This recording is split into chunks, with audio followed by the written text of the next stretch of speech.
Buenas tardes, gracias por conectarse. En minutos arrancamos.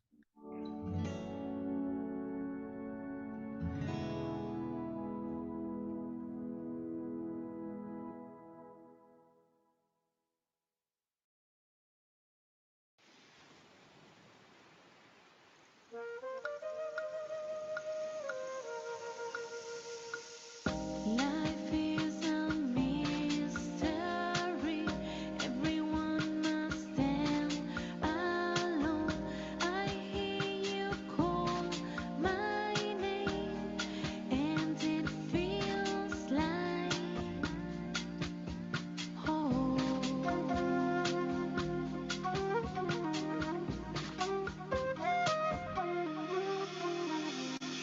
When you call my name, it's like a little prayer. Down on my knees, I wanna take you there. In the midnight hour, I can feel your power. Just like a prayer, you know I'll take you there. I hear your voice. It's like an angel sighing. I have no choice. I hear your voice. Feels like flying. I close my eyes. Oh God, I think I'm falling out of the sky. I close my eyes. Heaven help me. When you call my name, it's like a little prayer. Down on my knees, I wanna take you there. In the midnight hour, I can feel your power.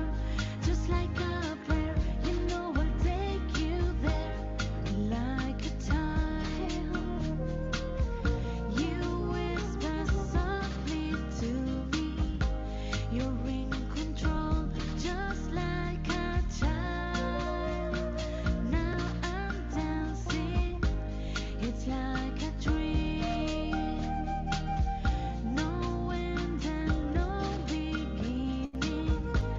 You're here with me, it's like a dream. Let the choir sing. When you call my name, it's like a little prayer. Down on my knees, I wanna take you there. In the midnight hour, I can feel your power. Just like a prayer, you know I'll take you there. When you call my name, it's like a little prayer. Down on my knees, I wanna take you there. In the midnight hour, I can feel your power. Just like a prayer, you know I'll take you there.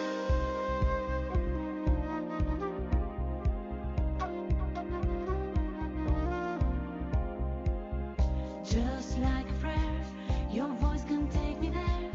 Just like news to me, you are a mystery. Just like a dream, you are not what you seem. Just like a prayer, no choice, your voice can take me there. Just like a prayer, I'll take you there. It's like a dream to me. Just like a prayer, I'll take you there. It's like a dream to me. Just like a prayer.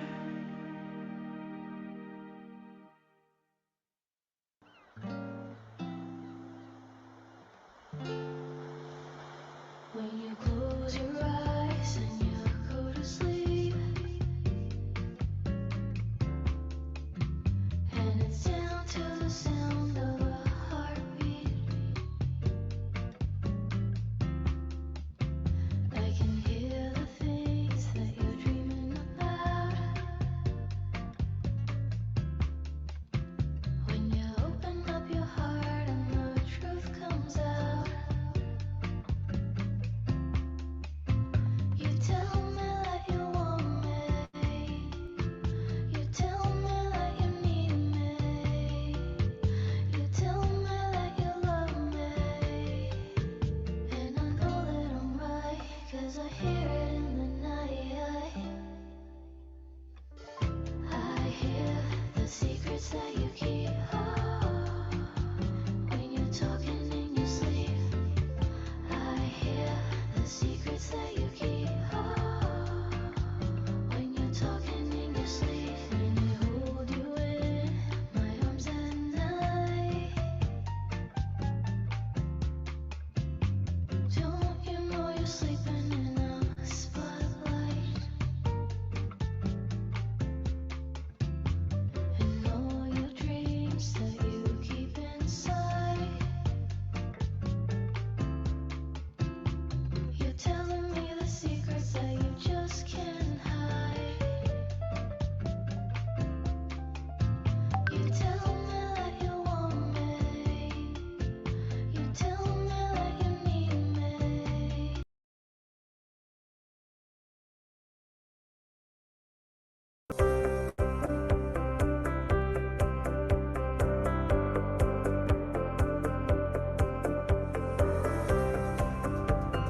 Laboratorios MAR tiene el agrado de presentar este evento científico.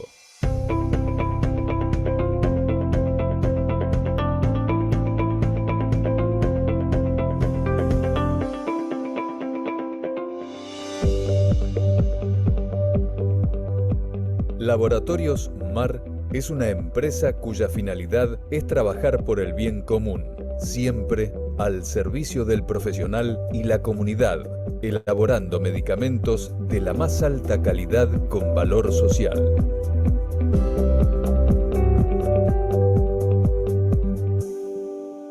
Impulsan nuestras acciones diarias la responsabilidad, honestidad, solidaridad, humildad, respeto y la actitud de servicio. Estos valores nos comprometen a organizar jornadas sobre temas de interés general con la única finalidad de brindar actualización científica a los profesionales de la salud, sabiendo que redundará en una mejor calidad de vida de la gente.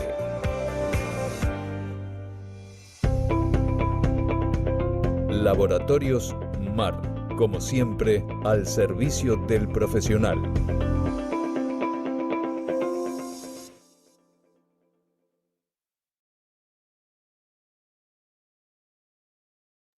Doctor. Muy buenas tardes a todos. Muy agradecido por su presencia. Bienvenidos al segundo encuentro del curso anual de emergencias médicas. Les vamos a pedir por favor que tengan apagados sus micrófonos y las preguntas las vamos a hacer por vía chat. Así puede presentar el disertante su clase sin interrupciones. Vayan haciendo las preguntas por chat, yo las voy registrando y al final se las hago al ponente.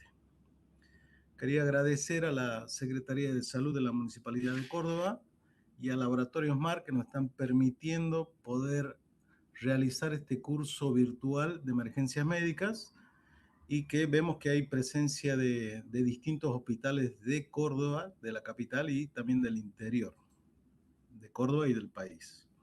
Así que muy agradecido por su asistencia. También recordarles que la clase va a quedar grabada en YouTube, en la red social, en Laboratorios MAR, para que ustedes la puedan ver. Y generalmente están 24 horas después para que puedan repasar si les quedó alguna duda o quieren repasar la clase. Recordarles además que el próximo encuentro va a ser el día lunes 29 de junio y el tema va a ser urgencias en salud mental. Como todas las clases, voy a hacerle el recordatorio de los requisitos para poder obtener la certificación que la va a brindar la Secretaría de Salud. Y necesitamos de los 6 encuentros que estén presentes en el 80% de las actividades que se presentan durante el año, que en total son 5 actividades de 6. Van a ser todos los meses, generalmente el último viernes el primer lunes de cada mes, excepto este mes, que justamente porque el lunes que viene es feriado, se realiza en esta fecha. En el mes de julio no va a haber actividades, descansamos todos, nos vamos de vacaciones. Y el otro requisito indispensable es que estén presentes por lo menos en 30 minutos de cada actividad. Así podremos obtener la certificación que se va a otorgar una vez que cumplan estos requisitos en el mes de noviembre, ya que la última actividad va a ser en el mes de octubre, el último lunes del mes de octubre. Dicho esto, vamos a presentar al ponente del día de la fecha con un tema bastante interesante y que, bueno, nos interesa a todos prácticamente porque estamos haciendo todos en emergencia, estamos en guardias, estamos en todos los HPA, estamos en dispensarios y alguna vez nos ha tocado o nos va a tocar uno de estos pacientes con trauma. El tema es manejo inicial del trauma. ¿Qué debemos hacer cuando tenemos este tipo de pacientes? Siempre viendo que es distinto el manejo de una situación de paro cardíaco y una situación de trauma. Es totalmente distinto. Esto es exclusivamente enfocado en trauma. El ponente es un amigo, lo conozco, hemos trabajado juntos y tiene mucha experiencia en el tema y está justamente en actividad, está calentito en el tema, así que va a poder ayudarnos y enseñarnos en todos estos detalles del manejo inicial del trauma. El ponente es el paramédico Álvarez Camilo, él es paramédico del 107 en actividad actual, es instructor de PHTLS para la NAEM y también es instructor para la American Heart Association, de la AHA, en RCP, y además es docente del Instituto Superior Politécnico Córdoba. Así que experiencia sobra y tiene todos los conocimientos y las habilidades para poder ayudarnos y enseñarnos en esto que es muy delicado y muy complejo, el paciente con traumatismo, politraumatismo. Así que, Camilo, muchas gracias por tu presencia y el público es todo tuyo. Bien, gracias doctor Ramírez por la presentación. Muy buenas tardes a cada uno de los que está presente. Mi eterno agradecimiento también a la Secretaría de Salud, al HPA Madre Teresa de Calcuta, la Dirección Médica y Docencia del 107 por permitirme estar aquí. Bien, y al Laboratorio MAR por dicha puesta en marcha de la capacitación. Bien, bueno, voy a iniciar para poder compartirles la clase, ¿sí? Bien. Cuando hablamos del manejo inicial del trauma, tenemos que pensar siempre como es una de las causas número uno del mundo de muertes en el contexto extrahospitalario. Bien, ¿qué quiere decir esto? Que genera, aparte de una problemática social, también hace un impacto socioeconómico por la cantidad de población que sufre la muerte a través de algún evento traumático. Por lo general, los principales eventos traumáticos de los que hablamos son los vehículos a motor, bien, que ocupan uno de los rangos más, perdón, ahí va,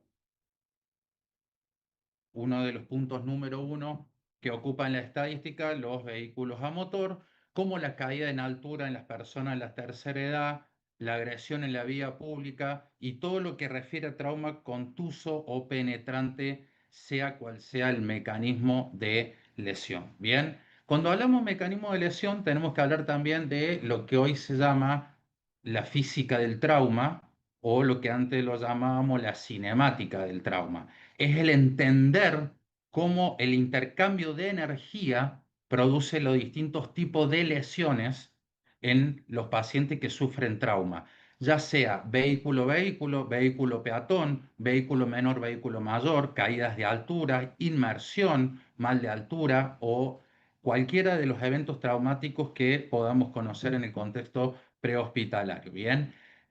El tema que seguimos trabajando estadísticamente es que la causa número uno de muerte en trauma es el shock hipovolémico. Y es lo que trabajamos continuamente para poder mitigar esta causa y tratar de disminuir en consecuencia las muertes por eventos traumáticos y el shock hipovolémico. Bien, en la actualidad, sí, el protocolo de trabajo que se utiliza justamente desde hace 10 años, aproximadamente entre 8 y 10 años, el protocolo XABCDE, de que viene desde el antiguo protocolo ABCDE, bien, con el concepto de control de daños.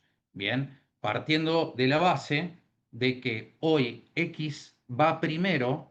¿Por qué? Porque la medicina basada en la evidencia de los últimos 10 años ha demostrado que la causa número uno de muerte de los pacientes politraumatizados es la hemorragia exsanguinante, la cual debe ser tratada en forma inmediata. Bien, entonces, como objetivo principal que nosotros tenemos los proveedores, la ANAEM, la Asociación Internacional de los Médicos, de los Paratécnicos en Emergencias Médicas, bien, hablamos que el objetivo principal es mejorar la calidad de la atención de los pacientes para reducir las lesiones secundarias de los traumatismos y lograr disminuir la mortalidad o las futuras discapacidades, ¿bien? Y que los profesionales de la atención prehospitalaria e intrahospitalaria también, por supuesto, un buen manejo del paciente desde el punto de vista prehospitalario va a ayudar al contexto hospitalario a reducir ese umbral de muerte, ¿sí? Manejándolo bien desde el ambiente prehospitalario, ¿bien? Entonces, se requiere de profesionales de la atención prehospitalaria, donde deben poseer conocimientos y habilidades de pensamiento crítico para que puedan tomar las decisiones correctas y llevarla a cabo rápidamente y así mejorar la supervivencia de cualquier paciente que sea víctima de trauma. Como objetivo general de la capacitación del día de hoy, de la jornada de hoy, del módulo, es demostrar qué son las evaluaciones de pacientes de trauma, reconocer las prioridades y establecer un plan de manejo prehospitalario o extrahospitalario para un paciente que experimenta lesiones traumáticas, identificar técnicas que detengan la hemorragia exsanguinante y establecer una vía respiratoria permeable y restablecer la circulación de un paciente con lesiones traumáticas. Describir el manejo de las lesiones cerebrales traumáticas y los traumas de columna. Reconocer consideraciones relevantes de evaluación y manejo y transporte en traumatismo de pacientes de la tercera edad, pacientes pediátricos y otras poblaciones pacientes especiales, como son las embarazadas, las pacientes gestantes o los casos de los pediátricos. Bien, bien. Demostrar el manejo y las intervenciones clínicas adecuadas para pacientes con traumas multisistémicos. Bien, lo que yo quiero explicarles y hacerle entender con los objetivos principales y específicos es que hoy la metodología, el enfoque sistemático que tenemos en el manejo del trauma es no salirse del protocolo XABC, ABCD, y ahora vamos a ver por qué ocurre esto y a qué queremos llegar. Bien. Para dar inicio entonces a la atención del trauma extrahospitalario, debemos reconocer y entender dos términos principales. Unos son los principios y otros son las preferencias. Bien, ¿qué son los principios? Son las bases para maximizar las posibilidades de supervivencia del paciente. Para hacerlo más resumido y más entendible, es la necesidad del paciente. ¿Qué necesita el paciente? Y las preferencias es la manera en que voy a aplicar el principio, es decir, el cómo y el con qué voy a aplicar el principio. Esto es uno de los temas que más me gusta explicar. ¿Por qué? Porque principio y preferencia va de la mano de valoración primaria, es parte de la valoración primaria. Entonces, la preferencia, al ser el qué y cómo voy a aplicar el principio, esa necesidad del paciente, se puede ver afectada por 4 puntos. La situación de la escena, de lo cual ya vamos a hablar, el estado clínico o la gravedad del paciente. Acá entramos en 2 puntos clave: el conocimiento y habilidades del profesional de la atención extrahospitalaria y la disponibilidad del recurso. Me voy a detener un poquito ahí, más que en los otros dos. La situación de la escena, simple, chicos, y esto va para cada uno. No hay escena estática, la escena es dinámica. Puede estar lo más asegurada posible y de golpe el escenario se torna inseguro, por lo cual muchas veces demanda evacuar al paciente rápidamente o no llegar a lograr evacuar al paciente. Bien, siempre, por supuesto, tratamos de hacer una explicación rápida e inmediata del paciente de la escena, pero si la escena no lo permite, nos retiramos nosotros para maximizar nuestra seguridad y la del equipo, la mía y la del equipo. En trauma hoy se dice que la seguridad primero es mía, después de mi equipo, después del paciente y de los testigos transeúntes. Esto en la vía pública está siendo un problema, chicos. Está siendo un problema desde todos los puntos de vista, ¿sí? ¿Por qué? Porque hoy tenemos telefonía celular, en un minuto estás en las redes, están los TikTokers, están los influencers. No tengo nada en contra de ellos, ¿sí? Pero en pocos minutos o segundos estás en las redes ante cualquier tipo de estos eventos. Bien, entonces siempre un miembro del equipo, junto a los recursos disponibles que podemos tener a nuestro alrededor que hayamos solicitado, policía, policía caminera, policía municipal de tránsito, vialidad, bomberos, ¿sí? En una escena donde haya tendido de luz comprometido la empresa de suministro de energía o de gas o lo que sea, o cualquiera de la que demande, bien, siempre tenemos que estar con el ojo con el ojo en alerta, observando que que la escena no se torne bruscamente dinámica, ¿bien? El estado clínico del paciente, bueno, claro, por supuesto, chicos, muchas veces el estado crítico del paciente nos impide llevar a cabo una preferencia. Pero vamos a los dos puntos principales y más problemáticos que tenemos en la actualidad, y yo creo que cada uno de los que están hoy presentes por algo está acá, porque le gusta adquirir el conocimiento. Yo siempre como profe digo que una de las formas más lindas de invertir el tiempo es con la familia, con amigos y en sabiduría, lo que están haciendo hoy. Bien, aprendiendo un poco más. Bien, entonces, esto del conocimiento y habilidad del profesional y la disponibilidad de recursos está siendo un problema en la actualidad. Se está viendo mucho. Les voy a tirar un ejemplo clave para que lo entiendan. A mí, el servicio de emergencias me puede proveer el mejor equipo para el manejo de control de hemorragia. Una mochila, un bolso exclusivo para el control de hemorragia. ¿Sí? Pero yo cuando lo abro, desconozco el uso y lo que hay todo ahí adentro. No tengo idea de lo que hay adentro. Entonces, ¿qué me está pasando acá? Tengo disponibilidad de recursos, pero me faltan conocimiento y habilidades para llevar a cabo la preferencia. Puede ocurrir al revés. Soy el mejor colocando torniquete, tengo mucha experiencia en manejo de gasas o agente homostático, tengo mucha experiencia en descompresión con aguja por neumotoras hipertensivos extrahospitalarios, pero de golpe el lugar donde trabajo no me provee nada de lo que hoy se sugiere o se recomienda en el mercado para la mejoría de la calidad de la atención de los pacientes víctimas de trauma, ¿sí? Ahora, ¿cuál es el peor contexto? Que te ocurran los dos juntos. La falta de conocimiento y la falta de recursos. Bien, entonces, para aplicarlo con un ejemplo, con imágenes que les voy a poner ahora, vamos a hacerlo simple. Yo tengo un paciente con una amputación completa o parcial, con una hemorragia activa exsanguinante. ¿Cuál es el principio? ¿Sí? Cohibir la hemorragia. ¿Cuál es la preferencia? En este caso particular, aplicar un vendaje compresivo, colocar un torniquete de inmediato porque es una amputación completa o parcial con una hemorragia sanguinante. Bien, vamos con otro caso. Ahí tenemos en este caso que están viendo que acabo de poner otra imagen. Eso es un empaquetamiento de una herida, otra de las técnicas hoy en la actualidad utilizada para el manejo de las hemorragias. Bien. El paciente no me respira. ¿Cuál es la preferencia? Permeabilidad de la vía aérea, permeabilidad de A. Ese es el principio, perdón. ¿Cuál es la preferencia?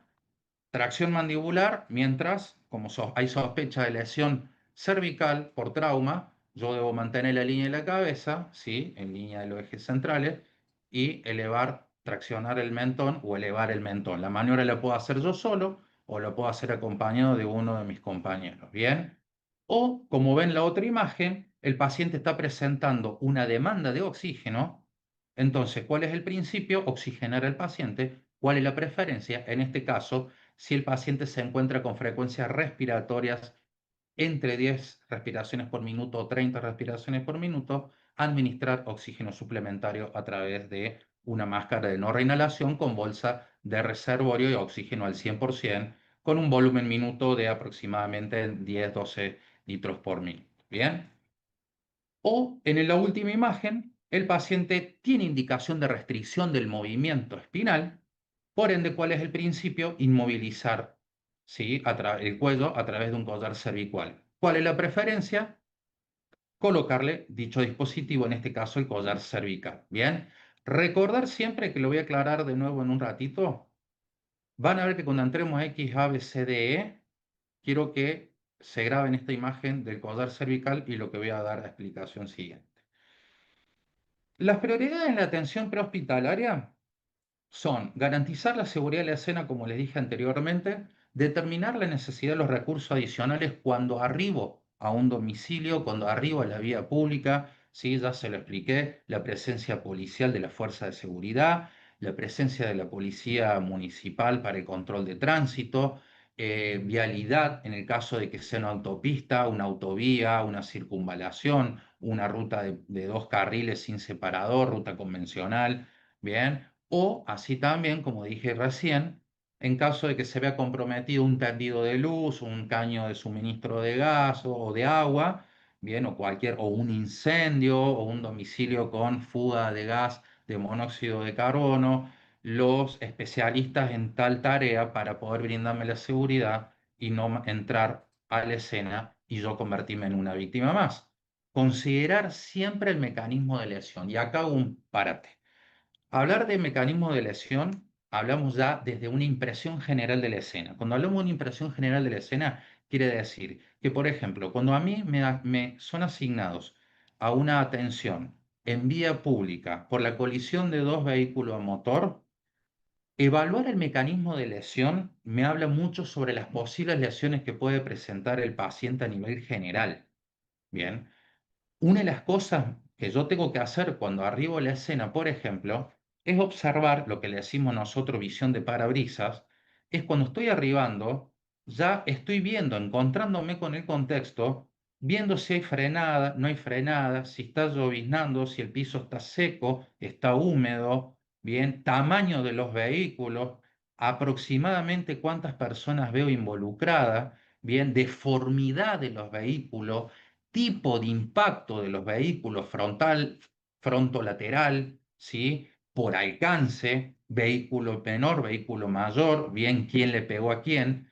Y el mecanismo de lesión me habla muchísimo de las posibles lesiones que pueda presentar el paciente, ¿sí?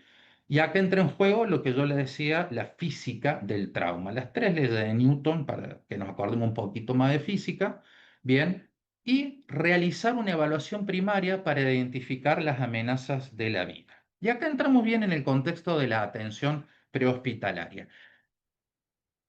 Cuando uno estudia atención, el manejo del paciente politraumatizado prehospitalario, bien, y entiende valoración primaria, entiende todo trauma. Porque acá está el secreto, acá está el preámbulo de la atención prehospitalaria de los pacientes politraumatizados. ¿Bien? ¿Por qué se llama primaria? Porque acá donde están todas las amenazas de vida para los pacientes, ¿sí? Para los que son víctimas de politraumatizados. ¿Bien? Entonces, toda valoración primaria, chicos, empieza con lo que se llama la apariencia general del paciente más el XABCD. Ahí arranca la valoración primaria. Escuchen bien, apariencia general del paciente. ¿Qué es la apariencia general del paciente? Es todo aquello que el paciente me puede expresar, ¿sí? Él, tanto él como persona, como su aspecto, como está, como lo que pueda tener alrededor. Es decir, que yo me voy arribando al paciente, yo no le dije ni hola, ni señor, señor, no lo estimulé, y yo ya puedo estar observando si hay hemorragias alrededor de él, si se está expandiendo el tórax, si se expande el tórax, estoy viendo que por lo menos parcialmente la vía aérea está permeable, bien, ver cómo ese tórax está simétrico o asimétrico, ya hablar de una simetría me hace una sospecha de una lesión torácica, ¿sí? Esa respiración que está teniendo el paciente tiene algún sonido agregado, ya sea roncus, sibilancias del tracto superior, bien, estridor, gorgoteo, cualquiera de los sonidos que conocemos de la vía aérea superior que pueda comprometerla o ponerla en peligro. Bien, ¿qué más? Si está alerta, si no está alerta, si está con los ojos abiertos, cómo está, si está comatoso, está desorientado. Bien, eso es lo que yo tengo que tener en cuenta antes de tocar al paciente y decirle, señor, ¿me escucha? Señor, somos el equipo de emergencia. Bien, es importantísimo. Y además hay algo que queda claro acá en la apariencia general, que lo expresamos gracias a sea la circulación y a través de la piel, que son todas las presentaciones que me puede dar a través de la piel el paciente de su estado hemodinámico. Bien, palidez, sudoración, eh, robicundez, cianosis peribucal, cianosis de las puntas de las orejas, ¿sí? De la extremidad de las manos, de las puntas de los dedos y demás. Es importantísimo entender este concepto de la apariencia general del paciente. en trauma. Esto también aplica, bien, para los pacientes pediátricos, más allá que en los pacientes pediátricos podemos agregarles a aquellos que son más especialistas en pediatría, el triángulo de la valoración pediátrica, por supuesto. Bien. Y el XABCD. ¿Qué es el XABCD? Bien. X está primero en el protocolo porque es la detección y el control de la hemorragia exsanguinante. Bien. Ahí nos detenemos puntualmente a toda aquella hemorragia masiva que me pueda matar al paciente. Las externas, por supuesto, matan al paciente mucho más rápido y deben ser tratadas en forma inmediata. Ya vamos a ver un poquito más adelante el manejo de las mismas, ¿bien? Y las cerradas, la importancia de una correcta evaluación, ¿bien? Y saber qué hacer según en qué sector se encuentre esa hemorragia masiva cerrada. Bien, vamos a ir detallando cada una a posteriori para entender, porque el problema que tenemos en trauma es cuál, es que tenemos muchas patologías a nivel torácico, abdominal, bien, y pocas tratables en el ambiente prehospitalario. Entonces, la importancia de una evaluación e identificarla o sospecharla aumenta la tasa de supervivencia o disminuye las futuras discapacidades de los pacientes. Distinto es a cuando tenemos traumas torácicos, donde tenemos múltiples patologías torácicas, que ya las voy a nombrar a continuación, o la pelvis, ¿sí? Donde estamos los dispositivos, donde tenemos los dispositivos para manejar, para mitigar la causa de muerte, ¿bien? Y así colocar el dispositivo correspondiente y poder seguir con la atención del paciente y disminuir el margen de mortalidad. Bien, cuando hablamos de A, hablamos de permeabilidad de las vías aéreas, de las vías respiratorias del paciente y el control cervical. Y acá quiero que quede claro algo, chicos. El control cervical, dice, ahí no habla de colocación del collar. ¿Por qué aclaro esto? Porque muchas veces uno de los errores más comunes que se tiene en la atención prehospitalaria es que al arribar el paciente le sujetamos la cabeza y le queremos mandar el collar antes de evaluar si hay una hemorragia exsanguinante o si esa vía aérea está permeable. Y como hablamos de vía aérea permeable, la vía aérea es progresiva, tanto en la evolución de una patología traumática que pueda tener como en el manejo. Una permeabilidad de la vía aérea se da a través de, ante la sospecha de la lesión cervical, bien, una tracción mandibular mientras alineamos la cabeza. Ahora, no hay sospecha de lesión cervical porque el trauma no fue a nivel cabeza, cuello o medular, fue de otro tipo que le generó el deterioro neurológico y demás, como una hemorragia sanguinante por amputación de un antebrazo, bueno, ahí es distinto, podemos utilizar la maniobra de hiperextensión del cuello, elevación del mentón, porque sabemos que no hay indicación de restricción del movimiento. Entonces, la apertura manual, la mejor permeabilidad que puede tener el paciente es la propia, es la de por sí mismo, ¿bien? Causa número uno de obstrucción de la vía aérea de pacientes inconscientes es la lengua, por ejemplo, ¿bien? Entonces, permeabilidad manual a través de cualquiera de las maniobras, cuando sospecho lesión cervical, tracción mandibular a través de, mientras mantengo la línea de la cabeza, todavía nadie habló de colocación de collar cervical. Si no hay lesión cervical, puedo, o no hay indicación de restricción del movimiento, puedo hacer la hiperextensión del cuello, elevación del mentón. Luego parte la permeabilidad, que es también poder aspirar al paciente, sacarles objetos extraños que pueda tener en la boca en consecuencia del traumatismo facial que pueda tener, ¿sí? O secreciones gástricas que el paciente pueda presentar. Bien, luego vamos a un escalón más arriba que es la estabilidad, que la hacemos a través de dispositivos básicos supraglóticos. Bien, y luego hablamos de algo más definitivo, que es asegurar la vía aérea en forma definitiva a través de la intubación endotraqueal, y ya vamos a hablar un poquito más detallado qué pasa con la intubación endotraqueal en los pacientes traumatizados. Una vez que yo logré permeabilizar y estabilizar, bien, ya vamos a ver qué pasa después. Hay que evaluar si esa respiración espontánea del paciente, en qué frecuencias se encuentra, y en base a eso voy a saber si oxigeno con máscara de reservorio o si le tengo que dar ventilación a presión positiva al paciente. B. Es el apoyo de la ventilación-oxigenación adecuada con el objetivo de los pacientes en trauma mantener que saturometría por arriba del 94%, ¿sí? Igual o por arriba, no menos de ellos. Menos de ellos ya ponen un compromiso al paciente, ¿bien? Cuando hablamos de circulación, bueno, acá vamos a hablar de shock, ¿bien? Shock, en realidad ya podríamos ir hablando desde X, teniendo shock como definición fisiológica, el estado de hipoperfusión celular y tisular. En este caso, shock hipovolémico, ya sabemos que la mejor forma de que llegue el oxígeno a la célula es a través de la sangre, y cuando tenemos una fuga de sangre, cada glóbulo rojo que se pierde es oxígeno que tampoco llega a destino, y por ende la célula entra en un estadio de proceso aeróbico a proceso anaeróbico y generándome un fallo sistémico. ¿Bien? La C y la circulación, el control de la perfusión, el manejo hemodinámico del paciente, lo que incluye también minimizar los movimientos y tratar de controlar la temperatura corporal del paciente.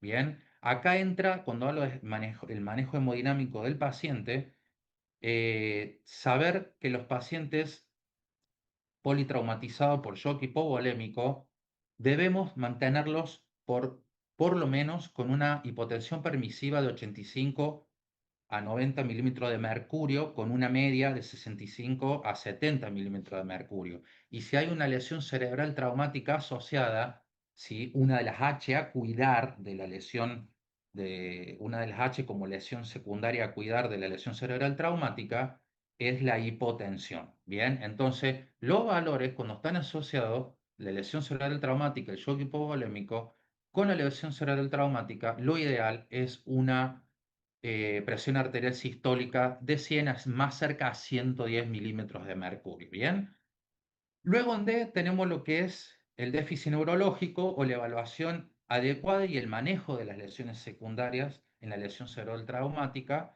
y las lesiones de la columna, escala del coma de Glasgow y, como les dije recién, la importancia del manejo de las lesiones secundarias, bien, de las que ya vamos a hablar un poquito.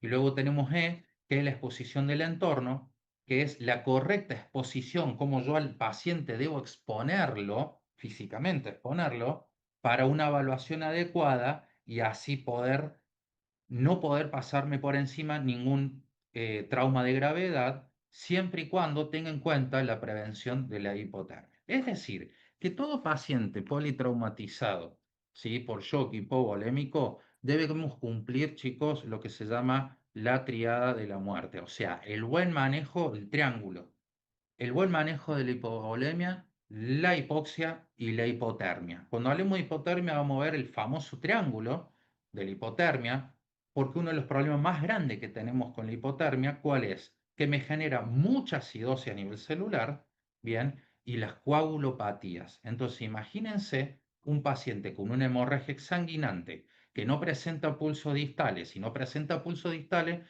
es un paciente que ya sospecho que tiene TA por debajo de 85, un paciente que está en shock, y que encima un paciente que si lo toco está frío, pálido, sudoroso, si le logro tomar rápidamente con un dispositivo de temperatura, la temperatura corporal está por debajo de 35, estamos en un grave problema, no solamente por el shock hipovolémico, la posible oxigenación-ventilación, sino que también tenemos un problema grave con la hipotermia que me va a imposibilitar un buen manejo y el control de las hemorragias por la coagulopatía que genera la hipotermia. Recuerden que el punto de inflexión es 35 grados centígrados, que es la temperatura sistémica, es hasta donde está permitido. De ahí para abajo empiezan los problemas, de 35 a 32, de 32 a 28 o menos de 28 ya es severo. Entonces, las prioridades de la atención traumatológica entre el transporte, que es algo que también tenemos que tener en cuenta, es el transporte siempre del paciente politraumatizado a la instalación hospitalaria más cercana y de mejor complejidad. En la Argentina es nivel 3, ¿sí?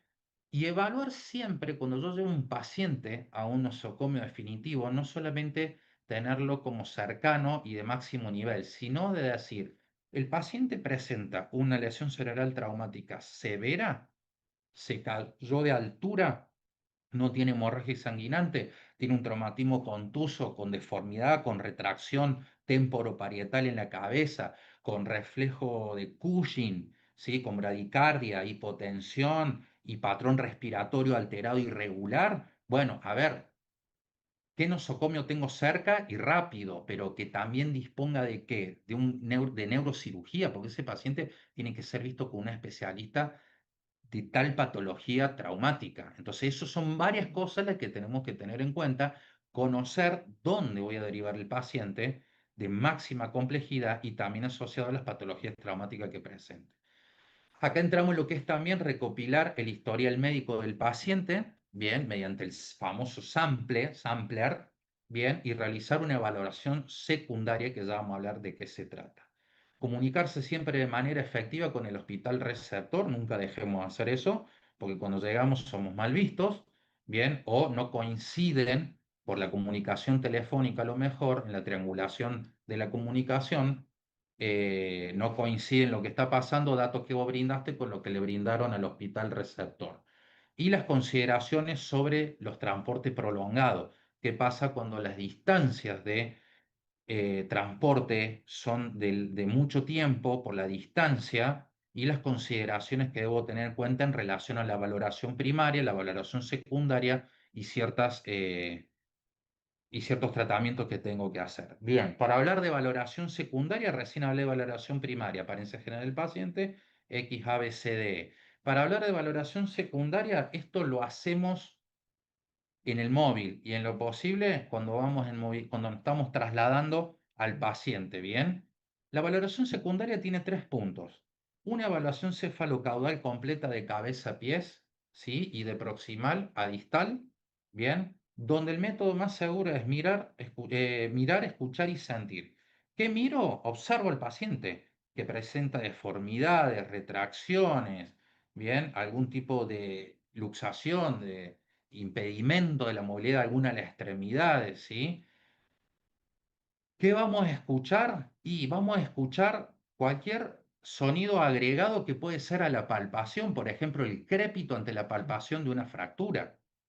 Bien, ¿qué puedo seguir escuchando? Y algo que a lo mejor no escuchaba y en la valoración secundaria saltó, un ruido agregado de la vía respiratoria. Entonces ahí de la secundaria nos tenemos que volver a la primaria.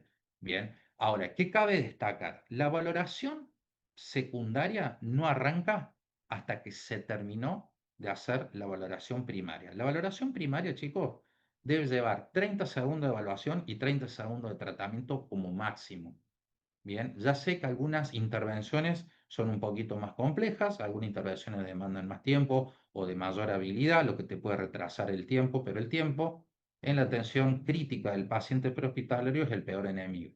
Bien, ahora, la valoración primaria, una vez terminada, paso a la secundaria, pero no me olvido. La rechequeo cada 3 a 5 minutos cuando intervengo al paciente, cuando le hago cualquier tipo de intervención y cuando lo muevo al paciente. Bien, ahí podemos hablar de valoración secundaria ahora. Entonces, evaluación cefalocaudal completa, de cabeza a pie, de proximal a distal. Y acá entramos en algo que quiero que quede claro. En la valoración primaria no tomamos signos vitales. ¿Qué quiere decir? No lo cual y cuantificamos. En la valoración primaria es cualitativa. ¿Qué quiere decir? ¿Respira? ¿No respira? ¿Cómo respira? ¿Sí? ¿Que puedo hacer un cálculo de la frecuencia respiratoria estimativa? Claro, por supuesto que sí, pero no tomo tensión arterial, me guío por los pulsos. ¿Cómo son esos pulsos? ¿Son fuertes, débiles, paradojales? Bien, entonces yo lo que me tengo que fijar es en la calidad de los signos vitales en la valoración primaria. Ahora, en la valoración secundaria, sí hago cual y cuantitativo. Y el mejor método de hacerlo cual y cuantitativo es familiarizarse y hacer uso y abuso del desfibrilador monitor. Hoy los desfibriladores, hoy los desfibriladores modernos te traen todo para medir, ¿sí? Fíjense, frecuencia cardíaca, frecuencia respiratoria, saturometría, medición de la capnografía de onda, tensión arterial, temperatura y la glucemia. Bien, hoy los desfibriladores, menos pinchar el dedo, son de monitor de todo lo que les acabo de nombrar. Entonces, lo ideal en nuestro puesto de trabajo es que el monitor desfibrilador sea el más completo y que tengas a disponible todos los sensores de captación. Bien, porque hoy la capnografía de onda es uno de los mejores medidores de gases. ¿Sí? Es una medición hasta de feedback, de retroalimentación, cuando estamos en el protocolo de paro cardíaco, ¿sí? En protocolo de paro cardíaco avanzado, bien, es un medidor de alta fidelidad de las compresiones torácicas, por ejemplo.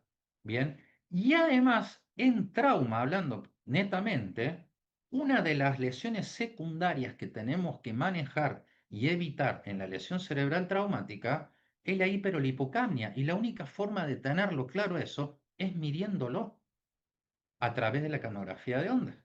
Bien, la frecuencia cardíaca, cuando yo lo pongo al paciente al monitor con los cables al tórax del paciente, ¿yo qué tengo que hacer? No solamente ver el número, ver el gráfico. Si es sinusal, si es regular, si es irregular, si no es sinusal, en qué estoy.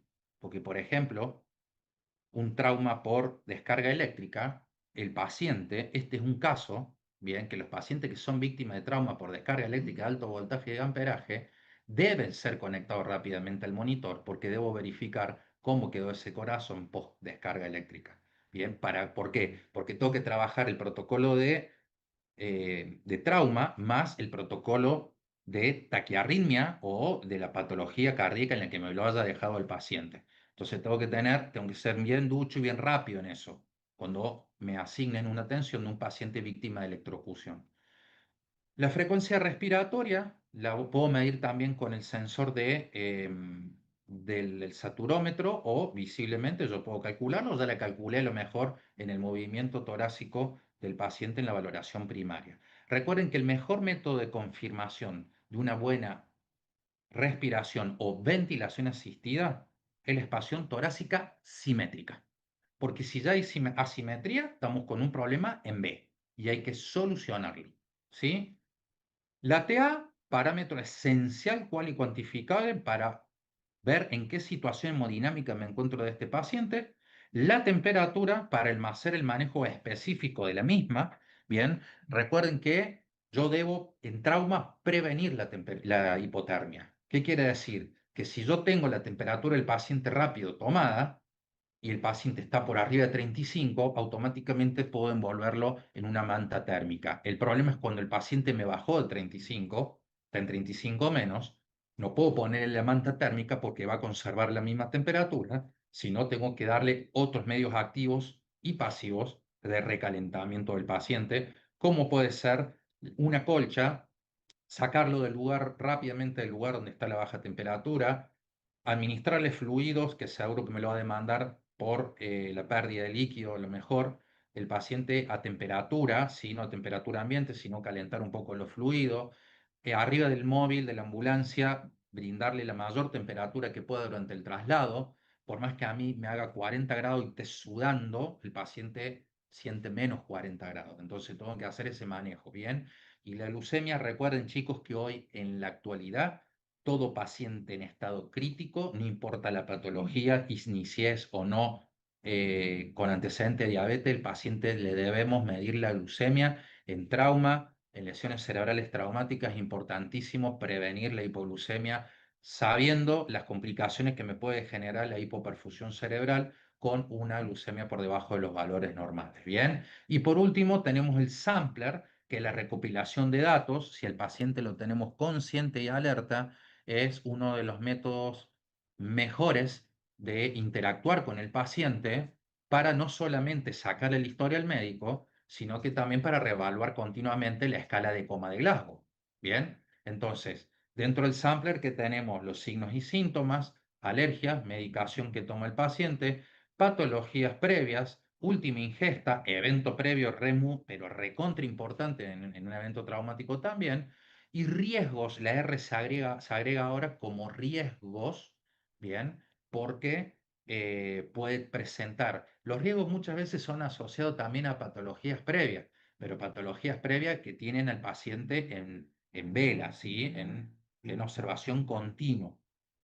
Ahora, fíjense que yo le puse un cuadro ahí con el monitor, ¿sí? Para ir adelantándonos un poquito, le puse un monitor desfibrilador con un ritmo cardíaco sinusal, bradicárdico, saturando a 95, 42 de capnografía, 172, 118 con 136 de PAM, bien, 38 de temperatura. Entonces, si uno ve este monitor de este paciente y le agrega que el paciente tiene una frecuencia respiratoria de 40 por minuto irregular, estamos ante la presencia, esto te está marcando una triada de Cushing, bien, un paciente que seguro ha sufrido una lesión cerebral traumática y está con aumento de la PIC, bien, entonces fíjense, hay bradicardia, hay hipertensión, bien, hay taquipnea, irregular seguro, ya tiene el patrón respiratorio. Y a lo que se le podría agregar también la respuesta pupilar, lo que habla de una importante progresión de la compresión cerebral como lesión secundaria al evento traumático cerebral. Bien, entonces, esto estamos avanzados. Vamos a la X, lo que es el control de la hemorragia exsanguinante. Hoy dentro de la hemorragia exsanguinante lo más importante es entender que existen las hemorragias venosas y arteriales, bien, y según la venosa puede ser por una herida, obvio que es son por eventos traumáticos penetrantes, bien, pueden ser contusos, sí, las laceraciones son contusas, no son por objeto punzocortante, sino las laceraciones se producen por el intercambio de energía de superficie rígida contra el tejido blando y el hueso, rompiéndome la estructura anatómica del tejido blando y generándome una herida abierta. Eso se llama laceración. Herida cortante distinto es cuando es con un objeto punzocortante y la diferencia en que la laceración es bien irregular, bien desgarrado el tejido y la herida cortante es bien parejito los bordes y demás. ¿Puede ser venoso una herida exsanguinante? Y la mayoría de las veces no, pero lo puede ser según el tamaño y el calibre del vaso, ¿sí? Del tamaño de la vena eh, que se lesionó. Entonces, ¿qué hay que tener en cuenta acá? ¿Cómo detectamos una hemorragia venosa? La hemorragia venosa se detecta, chicos, porque es corriente, es un sangrado continuo y corriente. Vos me vas a decir, porque el color es más oscuro. No es ya un parámetro eso. Eso es un parámetro de detectar el color de la sangre en un ambiente con luz blanca donde vos puedas ver que el sangrado, aparte de ser corriente, sí tiene un color más oscuriento. Pero a las 3 de la mañana te sacan a la autopista, el paciente quedó tirado a 10 metros de la ruta sobre la banquina, en la oscuridad no vas a poder trabajar el color ni ver, y mucho menos si la superficie es tierra, es pasto o es arena y absorbió la sangre derramada del paciente, lo que ahí suma también la complicación de ver qué cantidad de volemia perdió el paciente, y en base a eso se te complica calcular en qué clasificación de hemorragia según volumen perdido nos encontramos, si clase 1, 2, 3 o 4. Bien, en cambio la arterial tiene una particularidad, que la hemorragia arterial es pulsátil, bien, pero ¿cuál es el problema de ambas? Sobre todo la arterial. Fíjense, yo le pongo una foto ahí bastante complicada, que es en un uñón, es en el cuello. La hemorragia arterial, bien, más de que sea pulsátil, y la venosa también, pero peor la arterial, es que mientras más me demoro en cohibir la hemorragia, aparecen los signos tempranos de shock mucho más rápido, los compensatorios. ¿Cuáles son? La frecuencia respiratoria y la frecuencia cardíaca. Y mientras más demora en cohibir la hemorragia o alguien hasta que arribó el sistema avanzado, el sistema de emergencia, no le hizo un soporte vital, por lo menos una presión directa, mientras más volumen pierde, más progresa el estadio de shock, más taquicardia tengo, más volumen voy perdiendo. Entonces, es importantísimo, cuando arribamos a este tipo de pacientes, la presión directa inmediata. Bien, ahí tenemos el algoritmo del manejo y el control de las hemorragias, ¿sí? Todas las hemorragias ponen en riesgo la vida de no ser cohibida de inmediato, y hoy en las hemorragias que sean difíciles de controlar, bien, en las hemorragias externas difíciles de controlar, el ácido tranexámico ya es considerado también y utilizado, y esto está demostrado que tiene su efectividad también en las hemorragias abiertas, en las externas que no se están pudiendo controlar. Así todo, yo no puedo controlar una hemorragia externa, cargo al paciente y me lo llevo de inmediato al nosocomio de atención inmediata, mientras sigo intentando el manejo de cubrir la hemorragia. Bien, acá tenemos el protocolo a la izquierda de la pantalla, donde dice que siempre, la primera intervención para el intento del manejo de cubrir la hemorragia es la presión manual directa. ¿Qué quiere decir? agarro un apósito y derechito hacer presión sobre la lesión que presenta el paciente que me está generando el sangrado. Recuerden que le puedo hacer lo que se sugiere, la presión directa entre 5 a 10 minutos, donde se empiezan a activar la cascada de coagulación y los agentes de coagulación, ¿no? Pero recuerden que tener a un personal de la atención prehospitalaria 5 o 10 minutos en una hemorragia se nos puede hacer complicado porque lo perdemos a ese rescatista por 10 minutos. Entonces, ¿qué se sugiere? Coloco un apósito por encima de la lesión, presiono fuerte. Si el apósito se humedece, puedo colocar un segundo apósito. Se humedece, puedo ir hasta un tercer apósito. Si ahí no se humedece, automáticamente vendaje compresivo, bien, con venda tipo Cambric, bien, bien firme, bien apretado y listo, elevación del miembro o donde estemos recostados con el paciente, dejamos quieto la extremidad, no la volvemos a mover. Ahora, puede no mojarse con el primer apósito ni en el segundo. Bueno, el vendaje compresivo va ahí. Ahora, me puede suceder que en el tercer apósito se me siga mojando el apósito y que con el vendaje compresivo tampoco tenga resultado. Entonces, si la hemorragia se controló, listo, me derivo al paciente y me lo llevo de inmediato. Si no está controlada la hemorragia aún, tengo que pensar y decir, ¿dónde está la hemorragia?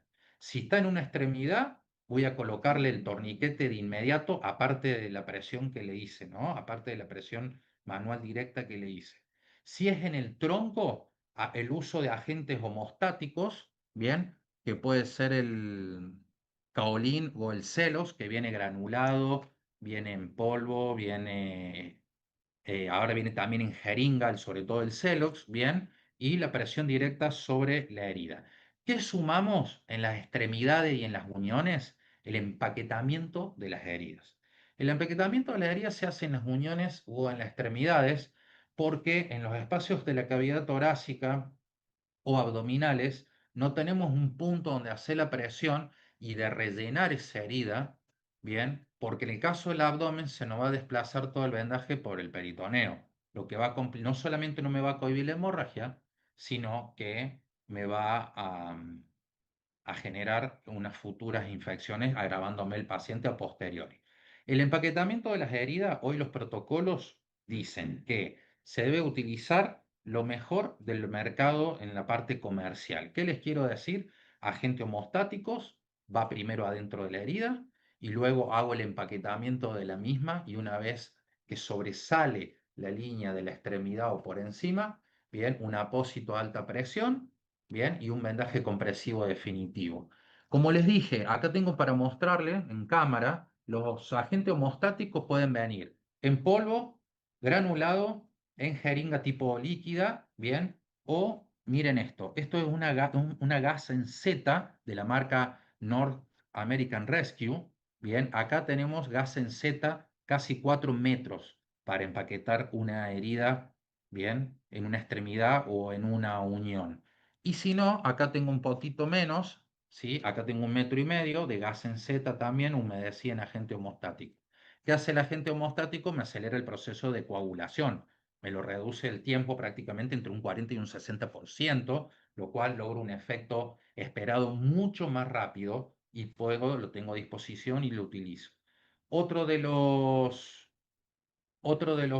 acá vamos a lo que es en general el uso de dispositivos que hoy están en el comercio argentino y qué es lo que se recomienda, chicos, y lo que hay que utilizar y lo que hay que tener disponible como recurso, si no volvemos a las preferencias, la falta del recurso. Bien, arriba a su izquierda tienen el torniquete común tipo CAT, bien. Todo torniquete debe ser colocado en la extremidad, ¿sí? En una extremidad, en la parte más proximal de la extremidad, bien apretado, bien, hasta que cohíbe la hemorragia. Van a leer también que en el contexto civil, y está permitido, ¿sí? El torniquete se puede colocar entre 5 a 7 centímetros por arriba de la lesión. Correcto, eso es verdad. Siempre y cuando no caiga sobre el torniquete, sobre una articulación. Es lo único que hay que tener en cuenta porque no va a ser la compresión. Hay que recordar que un torniquete bien colocado, bien como el torniquete CAT, el torniquete soft, que es el que está al lado, o el SAM XT, que es 100% táctico, son torniquetes que trabajan a 25 kilogramos por centímetro cuadrado de superficie aplicada. La presión circular que ejerce es altísima. ¿Para qué? Porque tienen que cohibir, apretar esa extremidad de la musculatura para que el vaso se comprima contra la parte, contra la estructura ósea y lograr el objetivo que es cohibir la hemorragia. ¿Bien? Los torniquetes, si ya lo pusiste en la extremidad, en la parte proximal, ya está, pero si podés cuidar un poquito más el miembro, ¿y eso por qué lo sugieren en el contexto civil? Eso lo sugieren porque el torniquete no puede estar colocado más de 4 horas, 4 o 5 horas, que es cuando empieza el proceso de isquemia del músculo y del hueso. ¿Bien? ¿Se remueve el torniquete? No, no se remueve el torniquete, no se lo toca el torniquete una vez cohibida la hemorragia. ¿Qué pasa si un torniquete bien colocado, Camilo, el paciente sigue con un poco de sangrado? Le puedo poner uno paralelo por arriba, bien, paralelo por encima, bien, y hasta un segundo torniquete va colocado, pero siempre acompañado en el sector de la lesión de una presión directa, salvo que sea una amputación completa o parcial, bien, ya sea el mecanismo de lesión que sea. Muchas veces las amputaciones de las extremidades no tienen sangrado porque los vasos hicieron efecto de retracción y de autocontrol de la hemorragia, pero muchas veces no. Muchas veces cuando son por aplastamiento, por ejemplo, o cizallamiento de alguna máquina de corte, bueno, eso no se produce tanto, no es tan así. Bien, el paciente pierde mucha sangre, bien, y el torniquete es la elección de primera entrada. Si yo llego a un paciente en esas condiciones, torniquete de una y después el cuidado de la herida. Bien.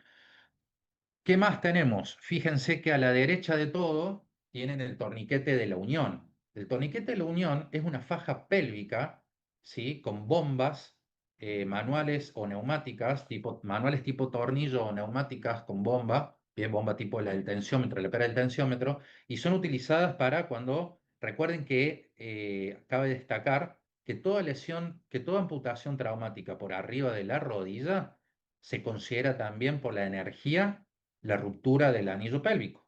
Bien, por ende, el paciente debo colocarle no solamente un torniquete o evitar la hemorragia de la extremidad, sino colocarle un cinturón pélvico. El beneficio de la marca SAM, que lo tiene en el mercado argentino, bien, es que el torniquete de unión que ven ahí es un combo de faja pélvica más las bombas, según cómo lo quieras usar.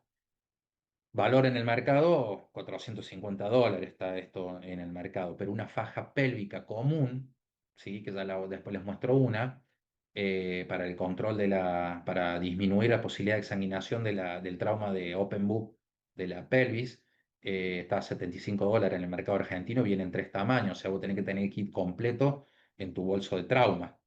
La faja pélvica bien colocada, chicos, va a la altura del trocante mayor, bien, y tiene una hebilla que es la que te marca la presión exacta a la que debe ir, porque la presión exacta de la faja pélvica es 150 newtons circular, lo que equivale a 15,78 kilogramos fuerza, ¿sí? Eso habla de un dispositivo pélvico bien colocado en el lugar correspondiente.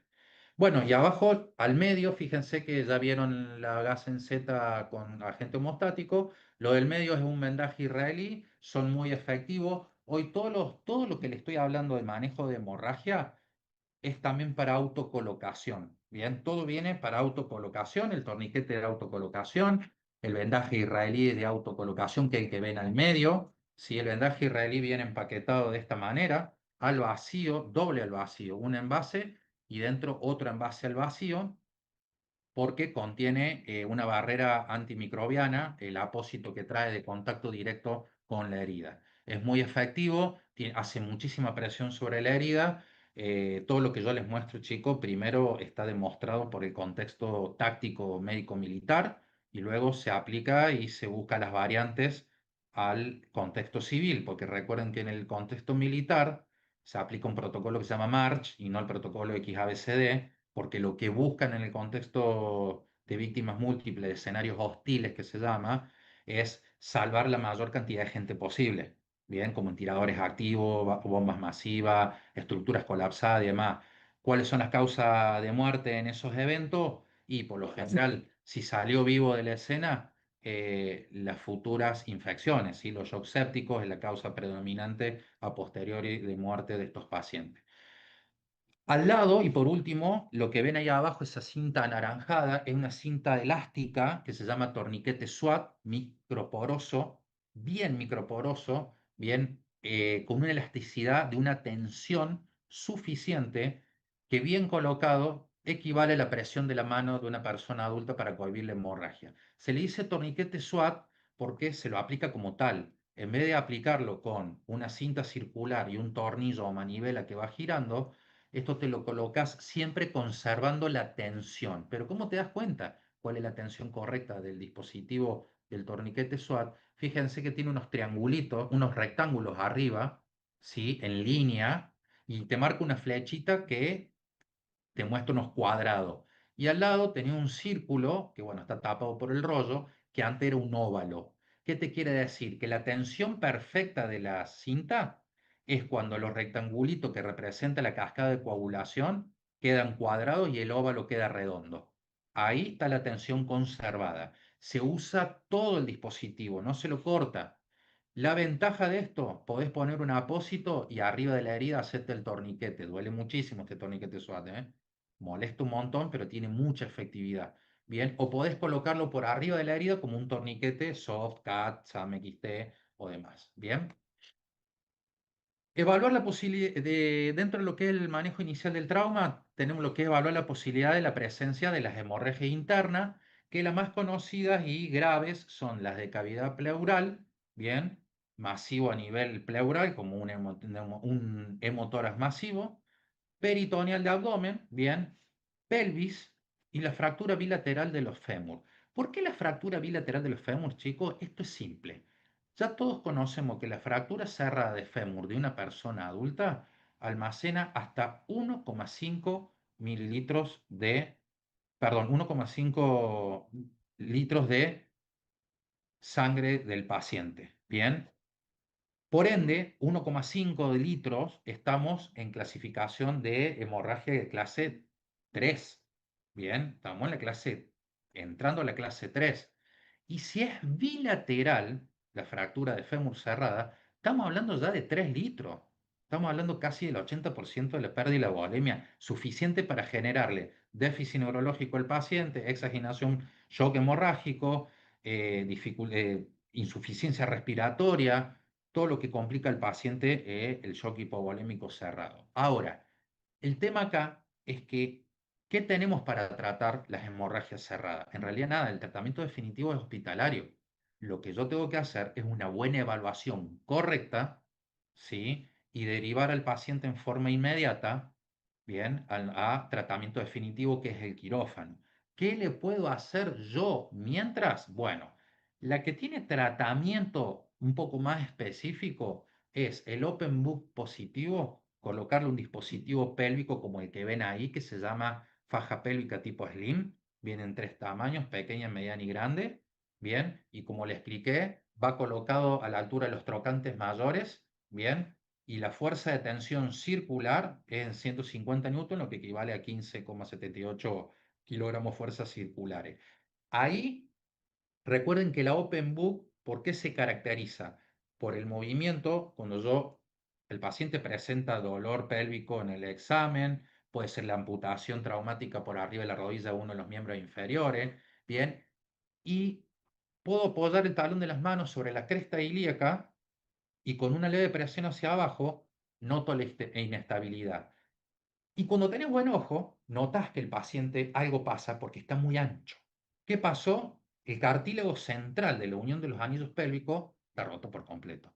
Entonces, el problema dónde está en que la cavidad de la pelvis se duplicó, se triplicó en tamaño y el sangrado activo en esa cavidad tan grande es suficiente para matar al paciente generándole un shock hipovolémico. Entonces, ¿qué hacemos con la faja pélvica?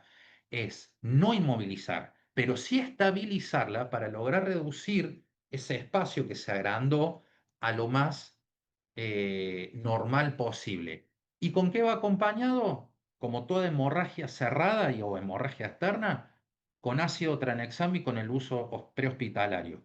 ¿Cuánto? De 1 a 2 gramos, dicen hoy los manuales, que hasta 2 gramos, diluido en 100 mililitros de solución salina o dextrosa, a pasar en 10 minutos, siempre y cuando sea dentro de las 3 primeras horas de ocurrido el evento. Pasado eso, que no creo que ocurra, que no nos pase ninguno, salvo que sea un accidente en las afueras y hasta que alguien lo vio, activó el servicio y se llevó al lugar y todo, bueno, puede ocurrir que haya pasado las 3 horas. Pero dentro de las 3 horas del minuto cero ocurrido el evento, el ácido tranexámico se usa con total tranquilidad y tiene muchísima efectividad porque es un agente antifibrinolítico, actúa como antiinflamatorio y está demostrada el aumento de la formación del coágulo. ¿Bien? Los principios de atención de la hemorragia entonces de los pacientes es mantener al paciente tranquilo en reposo, evitar los movimientos de la región lesionada, mantener la temperatura corporal del paciente, presión arterial objetivo si se sospecha lesión cerebral traumática, ya sabemos que la paz de este paciente tiene que estar más próximo a 110 milímetros de mercurio, proporcionar oxígeno suplementario siempre y la hemorragia no controlada, transporte inmediatamente al centro de traumatología más cercano.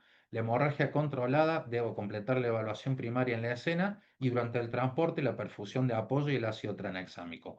Cuando hablamos de perfusión de apoyo durante el traslado, chicos, esto es simple. A mí canalizar un paciente durante la valoración primaria no puedo. No puedo demorar una valoración primaria por querer canalizar un paciente. Si un paciente se me está exsanguinando, ya tiene deterioro neurológico, signo de shock progresivo ya casi irreversible, complicado con el permeabilidad de la vía aérea, no mantiene ventilaciones a frecuencia esperada, lo que le tengo que brindar soporte ventilatorio con BBM.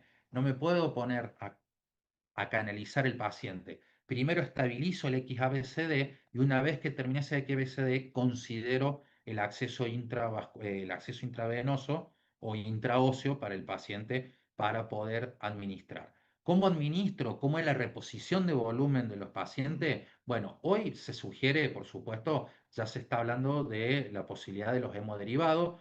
En países como la Argentina, llevar hemoderivados en la ambulancia tiene un costo muy alto porque debe haber disponibilidad, tiene que estar refrigerado, bajo cuidado, bajo seguimiento continuo, ¿sí? Lo que se hace en una primera instancia es la fluidoterapia controlada con bolo de A250, esperando los valores de TA permisivos, 85-90 para el shock hipovolémico, con media de 65-70, y si está asociada a la lesión cerebral traumática, a 110 milímetros de mercurio, ¿sí? Bolo de 250 en lo posible, Ringer lactato. El único momento que no vamos a utilizar el Ringer lactato es en los pacientes de el síndrome de aplastamiento, y eso tiene un porqué, por la hiperpotasemia que genera el síndrome de aplastamiento, que previo a la movida del paciente yo tengo que hidratarlo, darle mucha hidratación con solución salina, por los riesgos que corre al movimiento de todas las toxinas cuando sea extraído de la zona donde está comprimido el paciente. Bien, vamos a lo que es A, que es la permeabilidad de la vía aérea y el control cervical. Eh, Siempre el mejor método, mirar y escuchar al paciente. Entonces, yo que miro al paciente, lo primero que voy a mirar es si expande el tórax. Si expande el tórax, el paciente está respirando. Bien, si está respirando, escucho si hay sonidos agregados. Esos sonidos agregados, ya hablé recién de cuáles pueden ser: el estridor, la sibilancia del tracto superior por reducción del- de la luz de la tráquea generado, por ejemplo, por un trauma traqueal o laringio directo, o la inhalación de gases tóxicos, o víctima de los incendios que han inhalado aire caliente.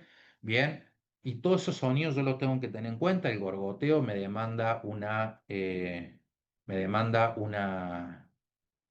aspiración inmediata, bien. Y lo que acá siempre hacemos hincapié es en esto de utilizar primero las técnicas básicas y luego salir por las técnicas avanzadas. La técnica correcta ante la sospecha de la restricción del movimiento espinal son la tracción mandibular como regla número uno. Pero si el paciente no tiene indicación de restricción del movimiento, tranquilamente puedo hacer la apertura manual de hiperextensión del cuello y elevación del mentón, la que conocemos de soporte vital básico de paciente en paro. Bien, una vez que tenemos entonces al paciente bajo la posición correcta, succionamos y podemos proceder a colocar cualquier tipo de los dispositivos básicos que conocemos, que son las cánulas orofaringeas, cánula de Mayo, cánula Edel, que son las que están arriba, bien, y por debajo vuelven a ser utilizadas y son muy efectivas ¿sí? Las cánulas nasofaríngeas. Eh, no me puedo detener a explicar cómo se coloca cada una en su medición. Ya sabemos que la oro se mide como iría colocada de la comisura al lóbulo de la oreja o al punto articular. Bien, entra invertida y luego se gira a 180 grados. Bien, y la naso se mide de la narina al lóbulo de la oreja y se introduce lentamente, previamente lubricada con, hoy se utilizan y se recomiendan lubricantes a base de gel, a base de agua, solventes a base de agua. ¿Por qué? Porque los solventes más acostumbrados a lo que estamos, a los lubricantes, que son, por ejemplo, la lidocaína, uno de los incipientes, uno de las bases que tiene es un alcohol, lo cual irrita mucho la mucosa y puede necrosar los pequeños capilares del tracto respiratorio nasal. Bien, entonces apunto el bisel hacia el tabique, ingreso y mientras no haya resistencia, hasta el tope, hasta que el circulito este externo, ¿sí? Hasta que ese círculo externo haga tope con la narina. Si siento resistencia desde una de las narinas, puedo cambiar de narina tranquilamente. Contraindicada la cánula Guedel, reflejo nauseoso activo, pero es muy efectiva cuando el paciente no tiene el reflejo nauseoso activo. Y contraindicación de la naso, la mejor indicación que tiene que se le puede hacer a cualquier paciente que esté consciente. Pero la contraindicación que tiene sigue siendo no una directa, pero sí la posibilidad de que cuando tenés signo de fractura de base de cráneo, como el ojo mapache o signo de batalla, bien, el paciente pueda ir cuando vos le colocas la naso a cavidad craneana y no a cavidad respiratoria. Bien, lo que te puede complicar aún más la posibilidad de ese paciente. Y otra contraindicación que tiene es el traumatismo facial del EFOR 2 y el EFOR 3 sobre todo, donde se fragmenta la cara en cada uno de sus huesos por su parte y tanto el maxilar como el hueso propio, el tabique, los malares, las órbitas, el frontal, puede producirse también en conminutas cada una de las porciones. Esas conminutas que terminan generando encima, ¿sí? El desprendimiento del tejido blando, de la estructura ósea, por ende el paciente, aparte de tener el EFOR, tiene mucho sangrado, tiene rota la base de la vía naso, que sería el paladar, lo que me complica aún mucho más el paciente y me genera un sangrado posterior. Pacientes que deben ser asistidos, intubados por asistencia e inducción farmacológica. ¿Bien? Entonces, cuando tenemos la posición correcta, eh, hacemos la apertura manual. ¿El paciente respira o no respira? ¿Expande el tórax o no respande? Sí, sí expande. Listo. ¿Tolera más cánula de Edel? Tolera cánula de Edel. Coloco. ¿Cuál coloco? ¿Oro o naso? Bien. Orofaringia, nasofaringia. Y ahora vamos a ver si oxigeno o ventilo. Si el paciente, cuando yo coloco un dispositivo, luego de la apertura manual, yo coloco un dispositivo para estabilizar la vía aérea. Me respira entre 10 respiraciones por minuto y 30 respiraciones por minuto. Le voy a colocar una máscara de oxigenación, ¿sí? Con bolsa de reservorio y listo. A 10, 12 litros al 100%, bien. Y el paciente con ese rango, bien, entre 10 y 30, yo puedo notar mejoría del paciente y rechequeándolo cada 3 minutos, bien. Ahora, el paciente, ¿qué pasa si el paciente está por arriba de 30 respiraciones por minuto o por debajo de 10 por minuto o no, o está en apnea? Ya estoy entrando en una acidosis respiratoria. Esa acidosis respiratoria a mí me va a generar también una hipercapnia. Bien, si el paciente tiene una lesión cerebral traumática, una de las H que hay que tratar como lesión secundaria de las lesiones cerebrales traumáticas es la hipercapnia, la hipoxia, la hipercapnia, hipocapnia, hipotensión, hipoglucemia. Bien, entonces, ¿yo qué tengo que hacer con ese paciente que respira, que está taquipneico, muy bradipneico o apneico? BBM a presión positiva. Bien, acá recién estamos hablando, chicos, de colocar el collar, ¿no? Aseguré, estabilicé la vía aérea, va el collar, va la máscara o va el BBM, ¿eh? Recién ahora. Bien, perfecto.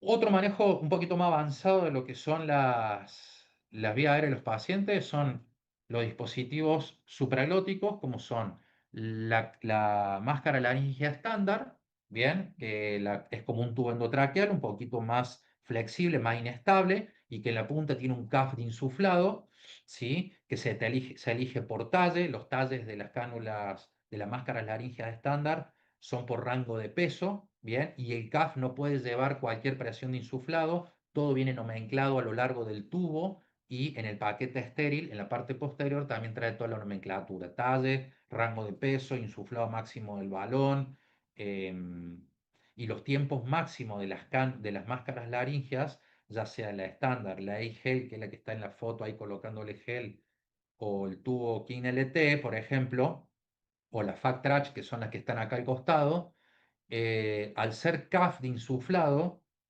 no pueden permanecer más de 4 a 5 horas, así todo respetando los márgenes máximos de insuflado del CAF, porque me puede generar necrosis de la vía respiratoria, de los capilares de las vías respiratorias. Bien. La e-gel es un dispositivo excelente, el que está en la foto ahí colocándole el gel. El que nunca la vio, ese dispositivo es mucho más rígido, tiene hasta un mordillo en la punta del conector 1522 donde va en el bambú. Bien. Y la particularidad que tiene, que si ven ahí el gel, hacia la puntita inferior tiene un huequito, tiene un conducto de aspiración continua que sale por el costado de de la máscara, donde yo puedo poner adentro una máscara, una cánula flexible de aspiración continua por los riesgos del contenido gástrico, ¿no?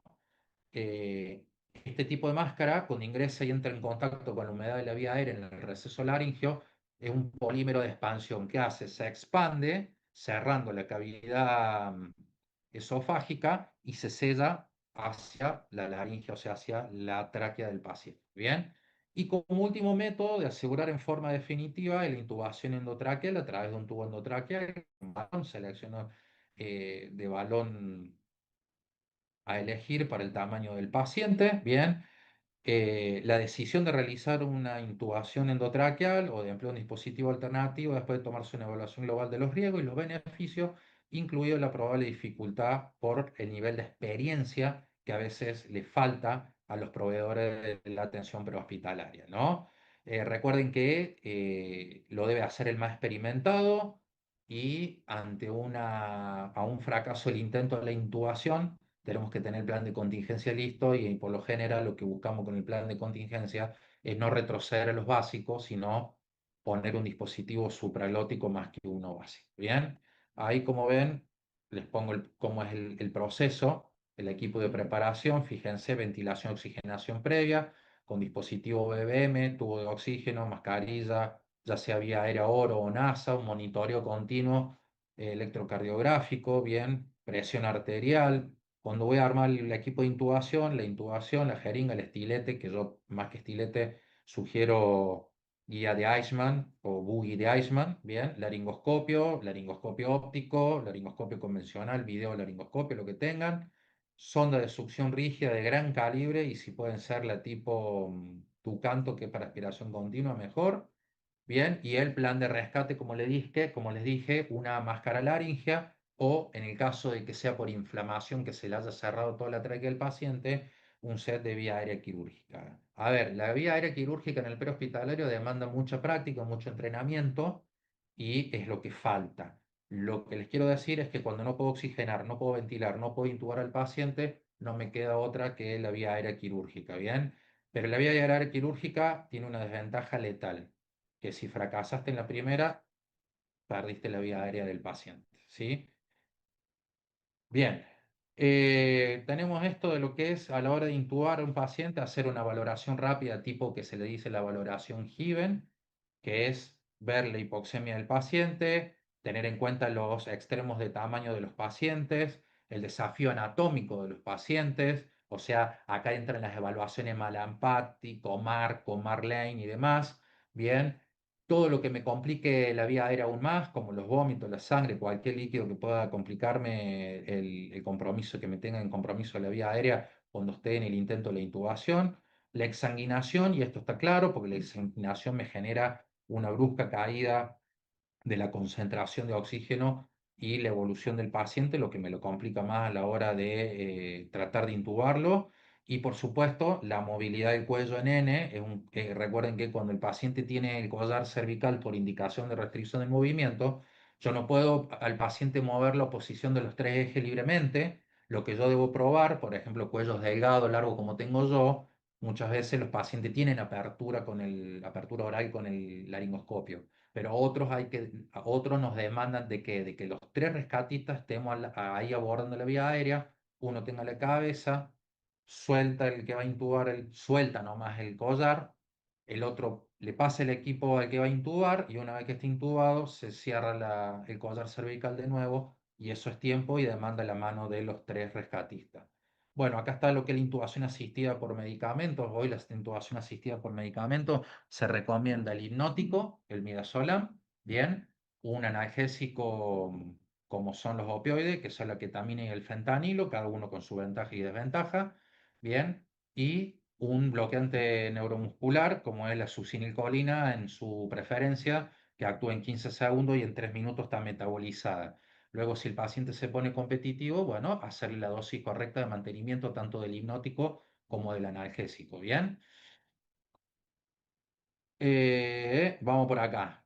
La confirmación de una intubación correcta, lo tomamos hoy, lo que se utiliza en toda la medicina de emergencia de los pacientes críticos es la capnografía de onda. ¿Qué es la capnografía de onda? Es el indicador fiable y muy sensible del intercambio y la circulación de aire continuo. Fíjense que tiene 4 segmentos, un segmento AB que es el inicio de la respiración, el BC que va en aumento, que es cuando todo el paciente justamente expira, bien, el aire exhalado es lo que mide el sensor capnográfico. Si es cualitativo, la medición va a ser a través de un dispositivo colorimétrico que va conectado entre el BBM y el tubo endotraqueal. Y si es electro, o sea, si es electrónico a través de quali cuantificado, va a ser con el monitor y el captor electrónico. Una vez puesto en el monitor, presiono ETCO2 y me va a dar la capnografía del paciente. Luego tener la meseta superior, el segmento CD, que habla de la meseta alveolar expiratoria, bien, y la inspiración descendiente, donde va a marcar, va a tender a bajar flujo, porque es el efecto opuesto, es como estoy inspirando, entonces ahí no me va a censar CO2, bien.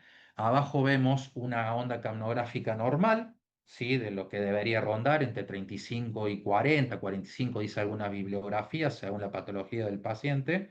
Bien, trauma se maneja entre 35 y 40, soporte vital avanzado cardiovascular, hasta 45 te lo toma. Bien, y a su derecha ven un paciente con una capnografía en 45 y que de golpe el paciente entra en un estado de shock y fíjense cómo nos detectamos eso, por la caída brusca, ¿sí? de la parte sensor, o sea, una hipocapnia del paciente y el aumento de la frecuencia respiratoria por la forma de la onda. Fíjense que la meseta no es prolongada, es cortita, tanto arriba como abajo, lo que me está indicando que el paciente está taquipneico, ¿sí? El manejo de las vías aéreas traumáticas puede ser muy complicado, comenzando con lo básico y vamos a las técnicas más avanzadas. Las técnicas avanzadas de la vía aérea requieren práctica repetida y una vía aérea defectuosa hace que todos los demás cuidados traumatológicos sean defectuosos. Vamos a la parte B para ir cerrando. Bien, acá entramos en trauma de tórax. Acá entramos en las patologías traumáticas en B de tórax que me complican el paciente traumatizado. Patología a nivel torácico, chicos, encontramos un montón, ¿sí? Tenemos el neumotórax común, el neumotórax hipertensivo, neumotórax abierto, ruptura diafragmática, ruptura de vasos, desgarros de los vasos a nivel torácico, bien, más todo lo anatómico. El tema es que en el prehospitalario podés tener cualquiera de esas, incluido, perdón, siempre hay que sospechar la contusión pulmonar, con lo grave que es, porque es a conducta expectante la evolución del paciente que sufre una contusión pulmonar. Recuerden que un paciente con una contusión pulmonar, el intercambio de energía le lesionó, fue tanta la energía que absorbió el tórax, que lesionó los capilares de los alveolos y el alveolo está sufriendo, está sangrando. Por ende, estos pacientes, ¿sí? Estos pacientes críticos deben ser ventilados a la hora de utilizar el BBM con válvula PIP. Con válvula PIP, los adultos entre 5 y 10. ¿Para qué? Para prevenir el colapso alveolar en la reapertura final del alveolo, al final de la expiración. Eso va a ayudar a ayudarlo a trabajar mejor ese alveolo, ¿bien? A no exigirlo al máximo y que colapse. Pero en el prehospitalario trabajamos dos y deben ser tratados: el neumotórax abierto y el neumotórax hipertensivo, ¿sí?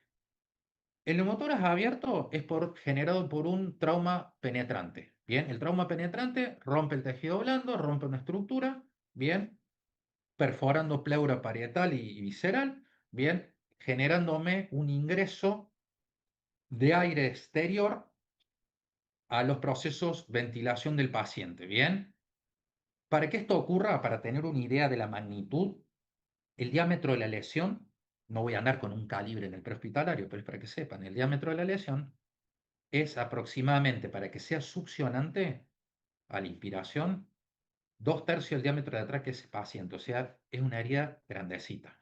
Bien, lo más común que se lo ve en objeto empalado retirado o en disparo de balas. Para eso, el tratamiento inicial, en realidad, son los parches torácicos como los tres que les muestro ahí en las imágenes, y yo acá tengo uno para mostrarle que es el valvulado, que es el que está en el tórax pegado del paciente. Pero ¿qué particularidad tienen estos parches? Los parches torácicos traen doble parche, ¿bien? Uno anterior y uno posterior. ¿Saben para qué el posterior? Por si hay orificio de salida, en el caso de que sea un objeto empalado de lado a lado, un disparo de bala de alto calibre, bien, primero trato la hemorragia y después trato el tórax. Y la hemorragia yo le voy a trabajar con el parche que es cerrado y en la parte anterior o por donde está la herida succionante, que la puedo corroborar con la sangre de alrededor o con un chorrito de iodopovidona en la herida, ¿sí? La densidad de la iodopovidona hace que burbujee y me confirma que es una herida succionante. Y pego el parche justo con la válvula, cualquiera de las válvulas que ven en la foto, bien, a la altura de la herida. Eso es lo que va a hacer que trabaje previniendo eh, que evolucione que evolucione el neumotórax que se le está haciendo al paciente. Que se te pueda hacer hipertensivo una vez que hayas aplicado la técnica, y sí, sí, porque ya ha ingresado mucho aire del exterior y puede terminar haciéndose hipertensivo tranquilamente. ¿Improvisarlo sirve? Sí, por supuesto, porque los parches comerciales no están disponibles en todos los lugares de trabajo.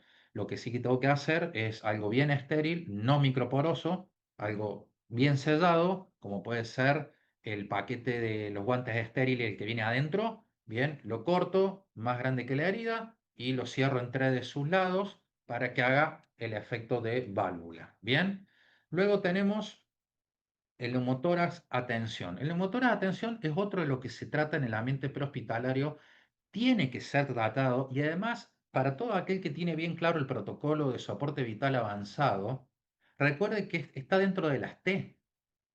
Dentro del protocolo de soporte vital avanzado tenemos las H y las T. Muchas H son de trauma y hay dos T de trauma. Toxinas, ¿sí? Monóxido de carbono, por ejemplo, cianuro de hidrógeno, órgano fosforado y demás. Bien. Y también tenemos el neumotórax atención. ¿Cuál es la triada del neumotórax atención? ¿Con qué hago el diagnóstico diferencial? Dificultad respiratoria, ausencia del murmullo vesicular e hipotensión. Pero vos me decís, Camilo, si me dijiste que no tomo la tensión en la evaluación primaria, sí, pero la ausencia de los pulsos distales te va a marcar que el paciente está hipotenso. Por más que esté asociado a una hipovolemia, yo puedo tranquilamente ya tener el diagnóstico de neumotor hipertensivo y descomprimir al paciente. Primera elección, quinto espacio intercostal, ¿sí? Línea axilar anterior, o como segunda opción, la línea media clavicular, segundo espacio intercostal, rodeando la tercera costilla a 90 grados con respecto a la superficie. ¿Qué se utiliza en realidad? Lo que tengo acá en mi mano, lo que está ahí en la foto. Esto es un catéter 14 3.25 y vienen otro 3.65 microperforado.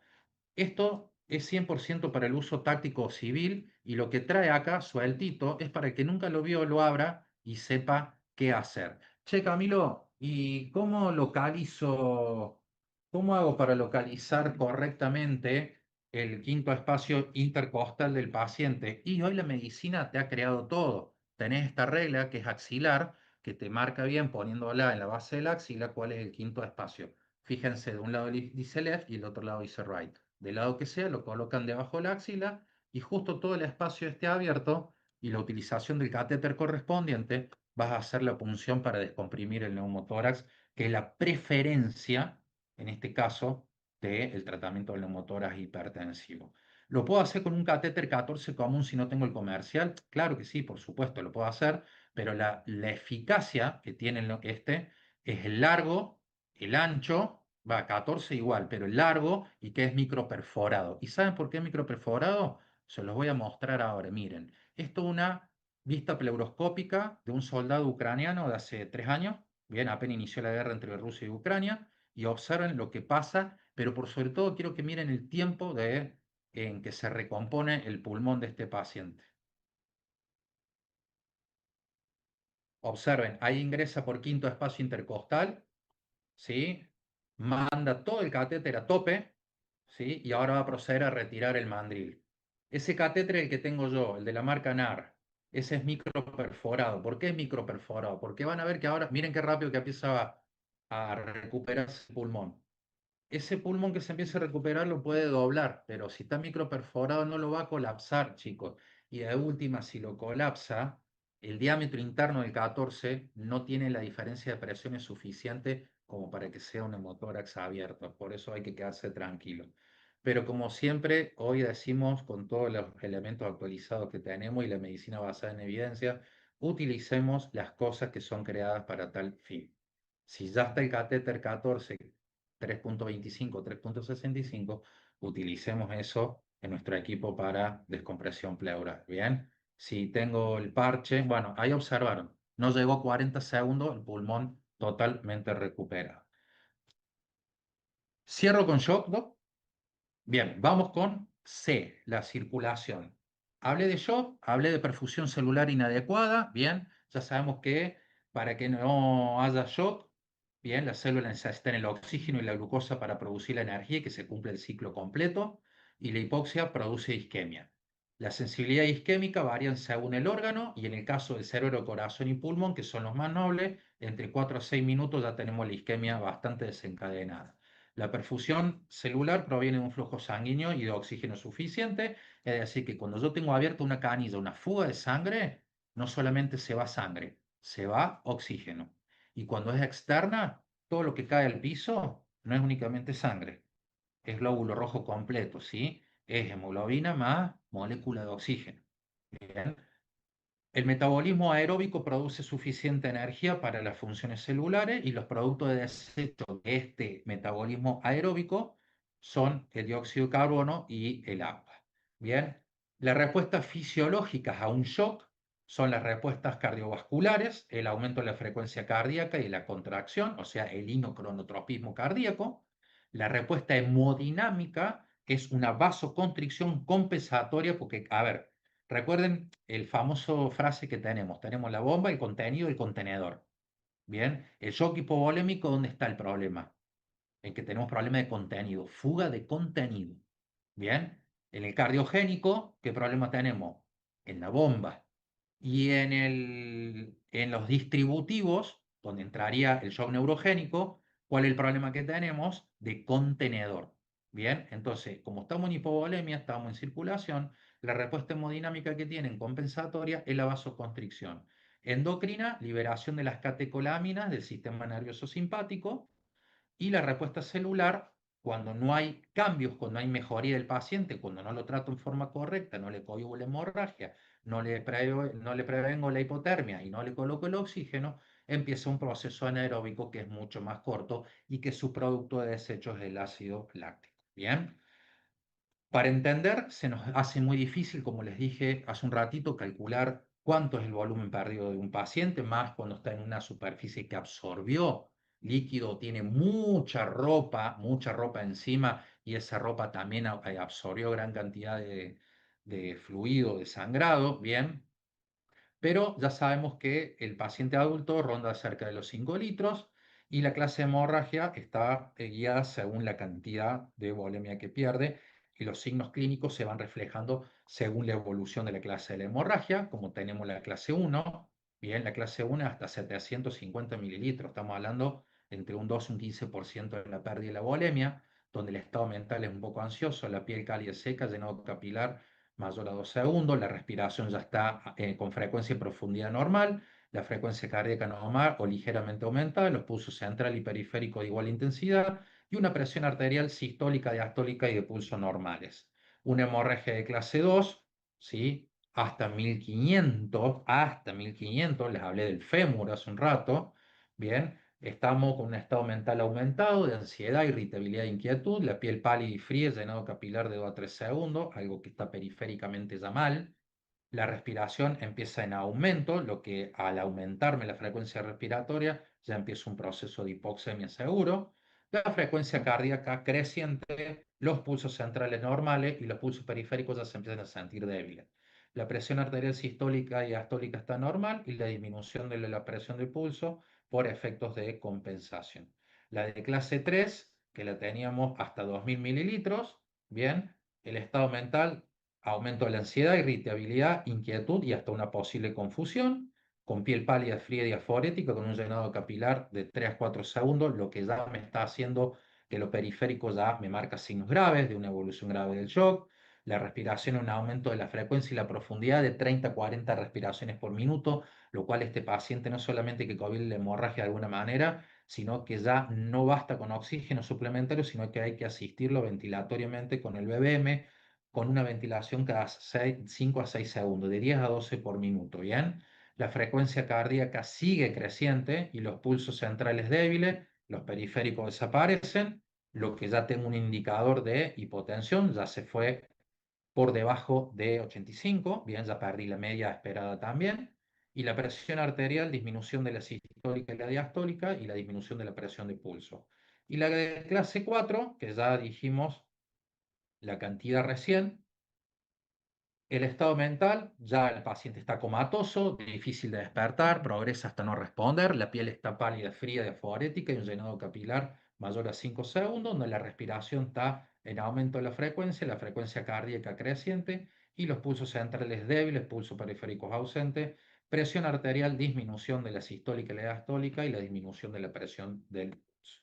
Las consideraciones especiales ante la hipovolemia, tener en cuenta qué pasa con ciertos pacientes que están polimedicalizados, implantes de marcapaso, los adultos mayores, los pacientes geriátricos, los pacientes pediátricos, el embarazo y los atletas. Recuerden que los pacientes que están polimedicados, ¿qué problema tenemos? Que nos varían los signos vitales normales, como los beta bloqueantes, los antiarrítmicos, los controladores de ritmo, los controladores de frecuencia, los antihipertensivos,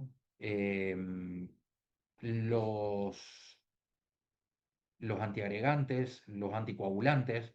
El implante marcapaso me va a jugar un rol importante en la frecuencia cardíaca. Los adultos mayores con todos los cambios cognitivos, fisiológicos y anatómicos que tienen. Bien, los pacientes pediátricos hay un temita que tenemos un poco menos de volumen que el paciente adulto, pero el proceso compensatorio del shock es más prolongado. Pero cuando me duermo y no atiendo al paciente pediátrico en ese estadio de shock compensatorio, el irreversible es irreversible, ¿sí? Las pacientes embarazadas por la compresión de la vena cava inferior, mientras más protuberante es su gestación, bien, tiene este problemita que sufre, mientras no haya tenido complicaciones de preeclampsia, la paciente tiende a ser hipotensa, frecuencias cardíacas diferentes, bien, pérdida del equilibrio o mareos, bien y demás. Y los atletas, porque bueno, los atletas de alto rendimiento manejan valores normales de signos vitales un poquito por debajo. Hoy, para ir cerrando circulación, ¿cuáles son las ventajas y las limitaciones de los hemoderivados? Ya les dije, usar hemoderivados es lo ideal. ¿Por qué? Porque lo que nosotros buscamos no es solamente la reposición del volumen perdido, sino que el transporte de oxígeno a la célula. Lo que no hacen los cristaloides, la fluidoterapia controlada con cristaloides, solamente me expande, me da volumen, no me transporta oxígeno. Entonces logramos esto y que tiene la capacidad de que aparte de transportarme el oxígeno, genera y trabaja en proceso de coagulación. ¿Bien? ¿Cuáles son los objetivos de la reanimación sanguínea? La restauración del volumen para restablecer una perfusión celular, pero no necesariamente la restauración de la presión arterial normal. Siempre vamos a buscar que permisiva, entre 85 y 90 con una media de 65 o 70. Y los objetivos de la reanimación en los traumas penetrantes con hemorragia, retrasar la rehidratación agresiva hasta el control definitivo que puede prevenir en las hemorragias adicionales y en los pacientes con la lesión cerebral traumática, como les marqué, se debe alcanzar la presión de 110 milímetros de mercurio. ¿Dudas hasta acá? Voy cerrando el uso del ácido tranexámico en los pacientes con la hemorragia abierta también, pero en una primera instancia fue utilizada como para las hemorragias de tipo cerrada en trauma. Es un agente fibrinolítico que interfiere en el proceso de la descomposición para mantener y estabilizar un nuevo coágulo, tiene efecto antiinflamatorio y las pautas actuales habla de una dosis entre 1 a 2. NAEM te sugiere en el estado hiperagudo del paciente entre las 3 horas 2 gramos diluidos en 100 mililitros de solución salino Ringer lactato en 10 minutos administrado por vía endovenosa o intraósea.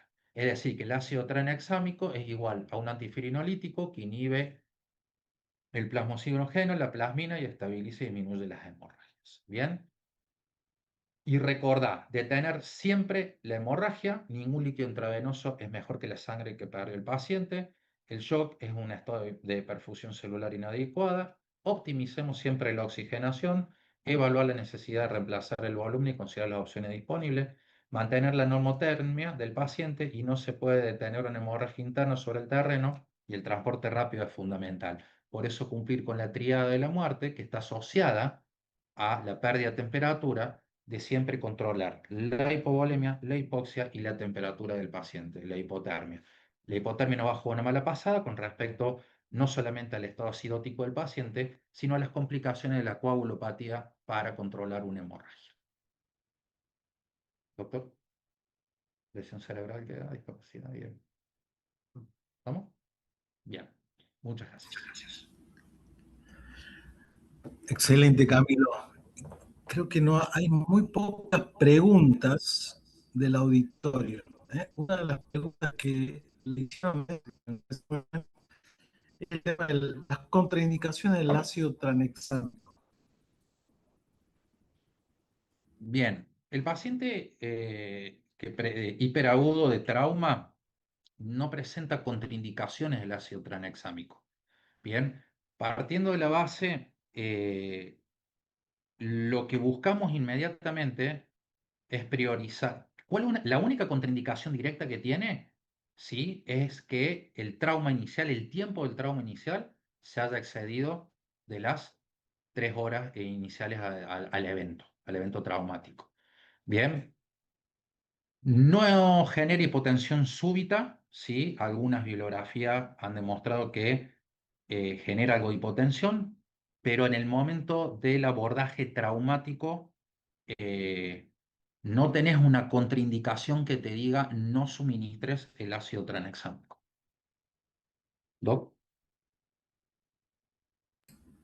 Sí, el ácido tranexámico, bueno, ha venido para solucionar muchos problemas. No había, considerando de que si manejamos bien el PHTLS, una de las primeras condiciones es detener el sangrado, ¿no? Entonces, vino para solucionar mucho, sé que se utiliza mucho en el hospital de urgencias, pero todavía hay mucho temor en su uso en el ámbito prehospitalario, llámese ambulancia, y los centros periféricos de atención primaria, donde muchas veces llegan pacientes con trauma en situación exsanguinante.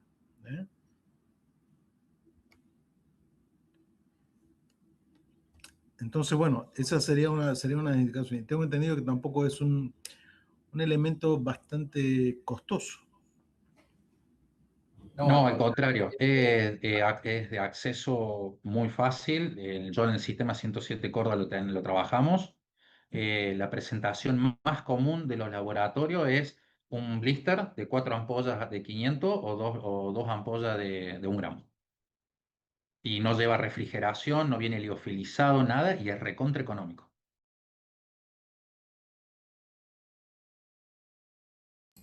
Muy bien, veo que no hay muchas preguntas. La exposición ha sido completamente clara. Falta mucho,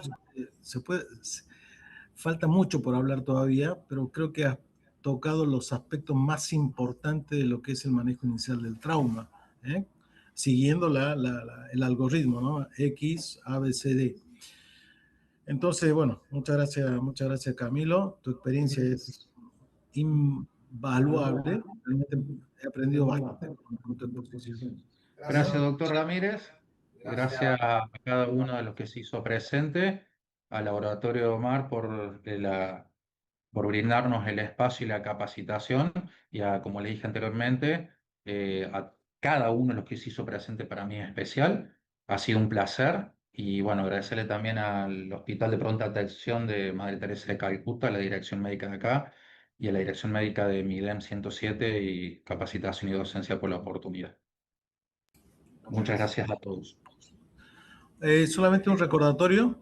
Bueno, hemos tocado ya 2 temas, 2 módulos, ambos muy interesantes y muy prácticos.